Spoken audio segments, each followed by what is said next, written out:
Olá pessoal, nossa aula de hoje é sobre escoamentos e meios porosos e isso é de extrema importância porque tem uma gama de aplicações, como por exemplo óleo em reservatórios, lençóis freáticos, aquíferos. Todos os escoamentos que acontecem em um material sólido que é poroso e permeável vão estar sujeitos a esse tipo de física. Então vamos lá. Primeiramente é legal a gente definir o que é poroso e o que é permeável. São coisas totalmente distintas. Esse pedaço de isopor, ele é extremamente poroso, só que acho que tem mais ar do que qualquer outra coisa. Porém, ele não é permeável. Se a gente jogar água aqui por cima, não vai atravessar, nem absorver. Essa esponja, talvez seja um dos materiais mais comuns que a gente tem que é permeável, né? Ela é porosa e permeável. Então a porosidade tem a ver com a quantidade de ar dentro, né? A quantidade de espaços vazios, na verdade, que um fluido pode ocupar. Tá? Enquanto a permeabilidade tem a ver com a conexão desses poros, né? Se o fluido consegue atravessar de um poro para o outro e, portanto, atravessar esse material, permear este material. Então, esse é o caso da esponja, ela é porosa e permeável, e ela é interessante também porque a permeabilidade dela aqui não vai ser constante, porque ela tem mais de uma camada, né? Então, isso é uma característica da permeabilidade, ela não precisa ser igual sempre no material, ela pode ter uma direção preferencial. Um outro exemplo que eu não tenho aqui para apresentar seria se fosse uma estrutura, por exemplo, uma série de microcanudos. Eles só vão permitir o escoamento em uma única direção, mas eles são permeáveis, é um material permeável e poroso. Tá? Então, o que tem características interessantes? Pelos poros serem bem pequenininhos, a distância horizontal do movimento vai ser pequena. Então não vai ter um espaço, não vai ter grandes velocidades, né? Você vai ter bastante atrito, porque vai estar toda hora raspando. Então o movimento, né, a equação do movimento vai ficar diferente. Então, o balanço de forças que vai descrever esse movimento vai ser outro. Nós vamos estar numa situação distinta de tudo que nós vimos até agora. Essa aqui é uma situação de número de Reynolds pequeno. Tá? Em geral menor que 1 ou muito menor do que 1. Isso significa que as forças inerciais vão ser pouco importantes nesse escoamento e, em compensação, as forças viscosas vão ser muito importantes. Consideremos a equação do movimento, então a equação de Navier-Stokes. Então aqui nós temos as forças inerciais por unidade de volume, né? Força do gradiente de pressão, a força peso e as forças viscosas, todas por unidade de volume. Se a gente estiver numa situação de número de Reynolds muito pequeno, o que acaba acontecendo, né? A gente fica uma situação em que as forças inerciais são muito menores que as forças viscosas. Então, nossa equação fica simplificada para simplesmente a força do gradiente de pressão, a força peso e as forças viscosas.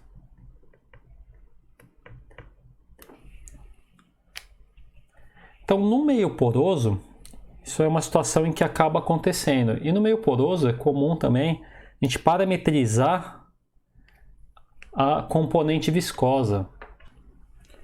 O que significa isso? Significa que a gente assume que o termo viscoso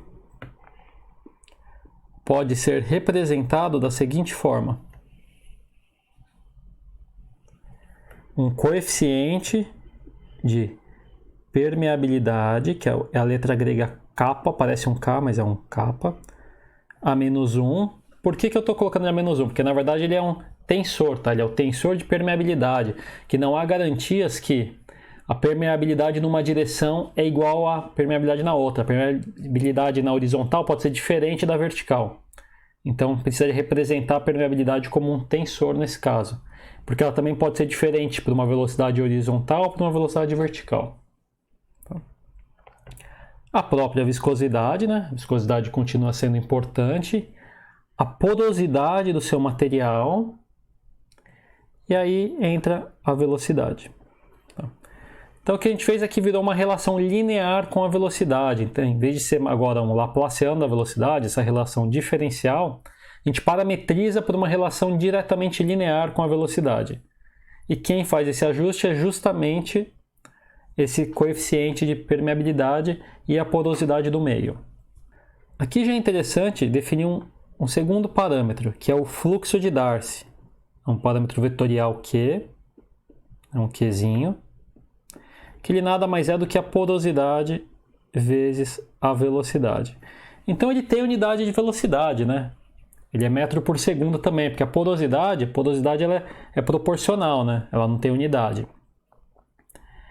Mas isso aqui não é exatamente uma velocidade, por isso que a gente chama de fluxo de Darcy. Na prática, isso aqui seria o fluxo de volume por unidade de área, porque ele não representa a velocidade do escoamento. Ele representa mais como o escoamento se comporta no material poroso. Então, isso é uma curiosidade aí de unidades. Então, como é que vai ficar o balanço de força agora que nós temos esses termos? Tá? A gente pode reescrever, então, essa equação aqui da seguinte forma, né? A gente pode pegar e substituir essa parametrização que foi feita. Então, aqui fica 0, tem a força do gradiente de pressão, mais a força peso, mais a nova força viscosa, que é essa componente parametrizada aqui.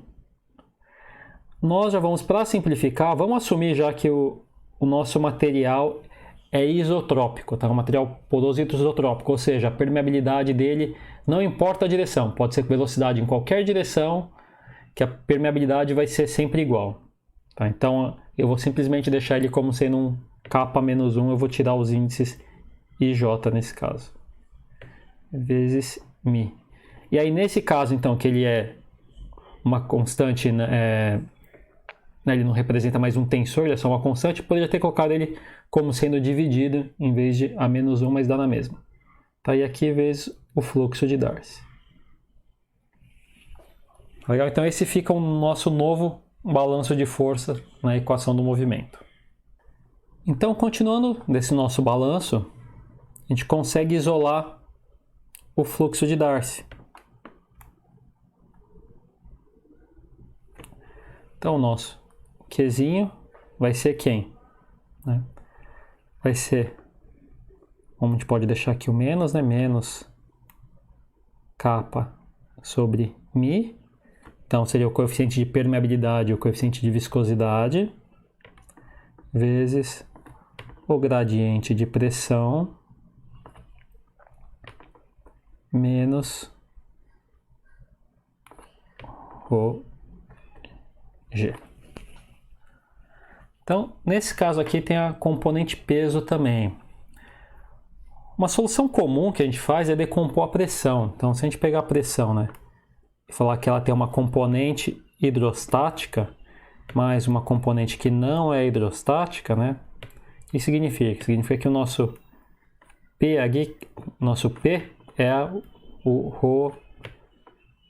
ρgz, tá?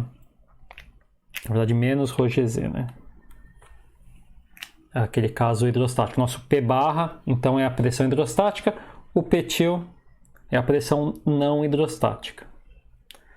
Com esse tipo de solução, o que acaba acontecendo, né? Vamos lembrar que aqui esse ρg na vertical vai ficar menos ρg constante, né? Gravitacional. Então, vai ficar na vertical, na componente vertical, mais ρg. Então, o que vai acontecer? Uma vez que a gente faz essa decomposição da pressão em parte hidrostática e não hidrostática, a parte hidrostática acaba cancelando a força-peso, né? E aí a gente pode ficar simplesmente com essa versão aqui do fluxo de Darcy, que é menos o kappa, que é o coeficiente de permeabilidade, dividido pelo μ, que é o coeficiente de viscosidade, vezes o gradiente da pressão não hidrostática. É comum, vocês vão achar talvez em livros e outras fontes, o Pzinho sem o til, como se fosse a pressão direta. Muitas vezes o pessoal já faz esse desconto da parte hidrostática e acaba nem usando uma outra notação para pressão. E você vê que o escoamento de Darcy, né, o fluxo de Darcy, já é diretamente relacionado ao gradiente de pressão de forma direta. Vamos lá dar uma olhada então o que ele significa isso aqui. Então a gente vai ter um escoamento. Esse escoamento vai ser devido ao gradiente de pressão e vai ser no sentido contrário ao gradiente de pressão, porque tem o sinal de menos. Então isso aqui não é nada do que a gente já não tenha visto também, é só uma outra forma que isso acontece. O que tem? Você tem um gradiente de pressão, né? Então o escoamento vai ir da maior pressão para a menor pressão. E quem que vai fazer esse balanceamento de quanto escoamento é gerado, né? É justamente os coeficientes de permeabilidade do meio através que está acontecendo esse escoamento e da viscosidade do fluido. Porque vai ser bem diferente se você fazer um escoamento de água ou um escoamento de glicerina, tá? A viscosidade vai ter um impacto. Quanto mais viscoso, menor vai ser o escoamento para o mesmo gradiente de pressão. A viscosidade vai tentar reduzir, vai resistir ao escoamento. Quanto mais permeável for, maior vai ser o escoamento para o mesmo gradiente de pressão. Então é isso que representa essa equação.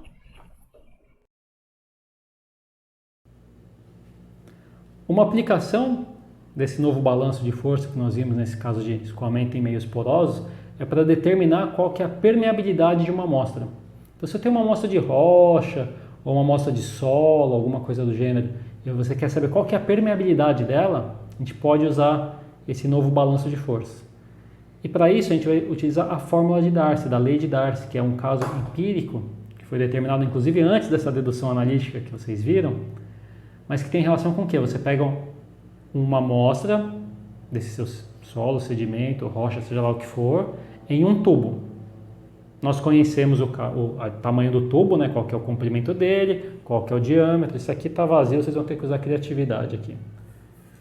E aí, o que mais que a gente consegue saber? Você consegue forçar, né? Você conecta os dois lados numa tubulação e você força um escoamento de um líquido ao longo desse seu material permeável.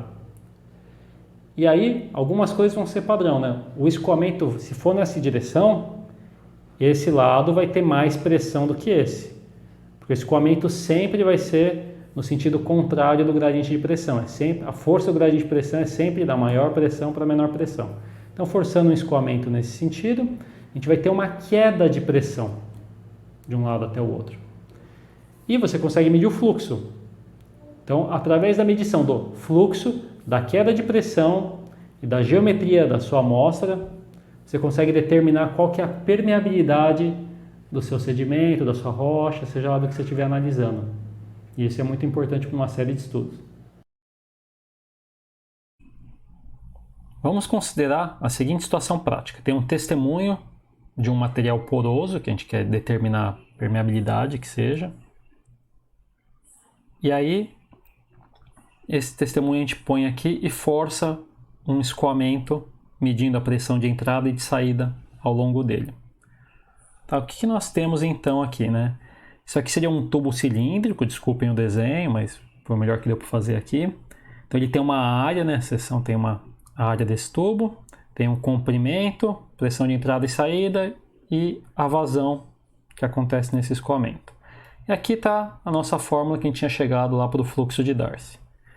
Então lembra que o fluxo de Darcy era simplesmente a vazão por unidade de área? Então a gente pode simplesmente, quando multiplica pela área, a gente tem o nosso Qzão. Então o Qzão nada mais é do que o Qzinho vezes a área, né? Então o que a gente tem aqui é que o Qzão vai ser igual a área vezes o Qzinho, tá? Ou seja, vai ser a menos aqui a área vezes o kappa dividido pelo mi vezes o gradiente de pressão. Como é que a gente vai estimar então esse gradiente de pressão? Aqui a gente pode fazer da forma discreta, né? Forma discreta é o quê? É o P de saída menos o P de entrada, né? Então, P de saída menos a pressão de entrada, dividido pela distância em que essa variação de pressão ocorreu, que é o próprio L. Isso aqui nada mais é então do que um ΔP, ΔX, né? Por exemplo. Representaria nessa direção aqui. Aqui está na forma vetorial, né? Isso aqui é mais uma representação simbólica, tá? O Qzinho, tecnicamente, ele é vetorial. Aqui teria um vetor de direção, mas é só para deixar representado. Uma solução comum também, uma vez que aqui sempre reparem que vai ter, né? A gente sabe que o gradiente de pressão a pressão maior é a pressão de entrada, porque senão você não teria o escoamento nesse sentido. Escoamento é sempre no sentido contrário ao gradiente de pressão, né? Da pressão maior para a pressão menor. Então esse termo aqui é sempre negativo, com esse menos fica positivo. Mas isso aí acaba sendo não muito prático, é mais usual a gente usar a seguinte notação, então. A gente já ignora esse menos. Então fica a área vezes o coeficiente de permeabilidade kappa, dividido por μ vezes L, vezes o delta de pressão, sendo que aqui vai ser sempre positivo esse delta de pressão. Então, no caso de a pressão de entrada menos a de saída. Tá?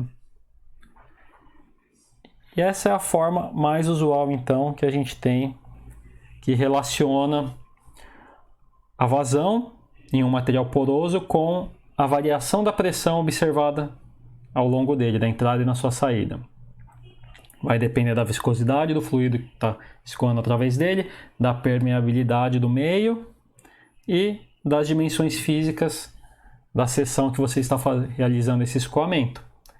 Essa aqui é a lei de Darcy.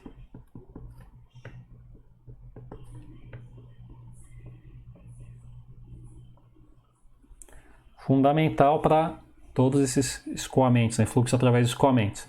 Muitas vezes ela é utilizada para determinar a permeabilidade do meio, e aí você teria que simplesmente isolar o kappa nessa fórmula. Quando que a gente pode usar então a lei de Darcy? Em geral são para escoamentos laminares, essa é uma necessidade, tá? Em escoamentos turbulentos ela não vai dar certo, e aí seria para números de Reynolds sempre baixo, né? O que determina se ele é turbulento laminar não vai ser mais simplesmente aqueles valores para tubos tradicionais, né? Quando você tem grãos envolvidos, ele altera. Normalmente precisa de experimentos empíricos para isso. Além disso, né? Apesar da fórmula ter sido reduzida para um número de Reynolds muito inferior a 1, em geral essa lei já dá para usar com o número de Reynolds 1. Se o número de Reynolds for calculado a partir da vazão e der 1, é comum a lei de Darcy ser funcional, para poder ser aplicada. Mas é sempre importante você lembrar, prestar atenção em qual que é o valor do seu número de Reynolds. Porque senão você pode tentar aplicar uma dessas fórmulas numa situação que ela não é aplicável, ela não é aceita, que a aproximação falha. Sempre lembrem disso, tá, pessoal? É importante fazer aquela análise de escala para saber se as aproximações que levaram as fórmulas práticas que a gente tem, se elas estão válidas na situação que você quer aplicar.